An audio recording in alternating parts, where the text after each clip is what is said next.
బతుకు తెరువు కోసం వలస వెళ్లిన కూలీలు, శ్రీరామనవమి పండుగ కోసం ఇంటిబాట పట్టిన ప్రయాణం చివరికి వారి జీవితాల్లోనే చివరి ప్రయాణంగా మారింది.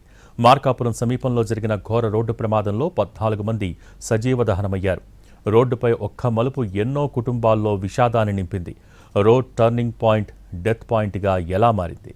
తెలంగాణలోని జగిత్యాల జిల్లా నుంచి బుధవారం సాయంత్రం 5 గంటలకు ఏపీ వైపు బయలుదేరిన హరికృష్ణ ట్రావెల్స్ బస్సు రాత్రంతా సాఫీగా ప్రయాణించింది.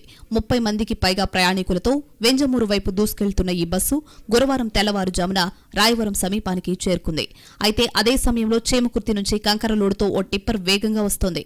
పలకల క్వారీ దగ్గర ప్రమాదకర మలుపు దగ్గర 2 వాహనాలు ఎదురెదురుగా రావడంతో అదుపు తప్పి ఢీకొన్న వెంటనే ఒక్కసారిగా మంటలు చెలరేగి బస్సును చుట్టుముట్టాయి. కొద్ది సెకండ్లలోనే మంటలు బస్సంతా వ్యాపించడంతో నిద్రలో ఉన్న ప్రయాణికులు బయటకు రాకముందే అగ్నికి ఆహుతయ్యారు. క్షణాల్లో జరిగిన ఈ విషాదం అక్కడి దృశ్యాలను భయానకంగా మార్చేసింది.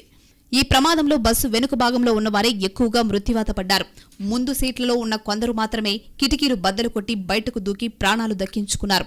స్లీపర్ సీట్లలో గాఢ నిద్రలో ఉన్నవారు తేరుకునేలోపే మంటల్లో చిక్కుకుని సజీవ దహనమయ్యారు. మృతుల్లో ఎక్కువ మంది కనిగిరి, సిఎస్పురం, పామూరు ప్రాంతాలకు చెందిన వారిగా తెలుస్తోంది. శ్రీరామనవమి పండుగ కోసం తమ సొంత ఊర్లకు వెళ్తున్న వారే ఎక్కువగా ఈ ప్రమాదానికి బలయ్యారు. యాక్సిడెంట్ జరిగిన వెంటనే పోలీసులు, అగ్నిమాపక సిబ్బంది చేరుకుని సహాయక చర్యలు చేపట్టినా అప్పటికే భారీ నష్టం జరిగిపోయింది. రాయవరం పలకల క్వారీ దగ్గర వచ్చిన మలుపు ఇంతటి విషాదానికి కారణమైంది. టిప్పర్ బస్సు వేగం, ప్రమాదకర మలుపు, టర్నింగ్లో ఎదురెదురుగా రావడం, స్పీడ్లో నియంత్రణ కోల్పోవడంతో ఢీకొన్నాయి. ఒక్కసారిగా మంటలు చెలరేగాయి. ఆ డేంజర్ టర్నింగ్తో ప్రయాణికుల జీవితాలు బుగ్గిపాలయ్యాయి. డిఎన్ఏతో మ్యాచ్ చేసి మృతదేహాలను అప్పగించనున్నారు. క్షతగాత్రులు పలు ఆసుపత్రుల్లో చికిత్స తీసుకుంటున్నారు. ప్రత్యక్ష సాక్షులు ఘటన జరిగిన తీరును వివరించారు. కొరుట్ల నుంచి ఇంటికి వచ్చేటప్పుడు ఇలా యాక్సిడెంట్ అగ్ని ప్రమాదం జరిగింది సార్. ఎమర్జెన్సీ పగలగొట్టి దూకున్నాను సార్. ఎంతమంది కాపాడాము? ఒక 5 మెంబర్స్ సార్. డోర్ తీసి నేను దూకాను సార్. ఇంకా అందరు దూకారు కొరుట్ల నుంచి. ఈ ప్రమాదం వెనుక హరికృష్ణ ట్రావెల్స్ నిర్లక్ష్యం స్పష్టంగా కనిపిస్తోంది.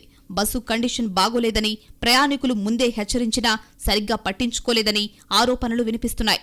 బయటి రాష్ట్రాల నుంచి పాత బస్సులను తీసుకొచ్చి వాటికి మరమ్మతులు చేసి నిర్వాహకులు ట్రావెల్స్ నిర్వహిస్తున్నట్లు తెలుస్తోంది.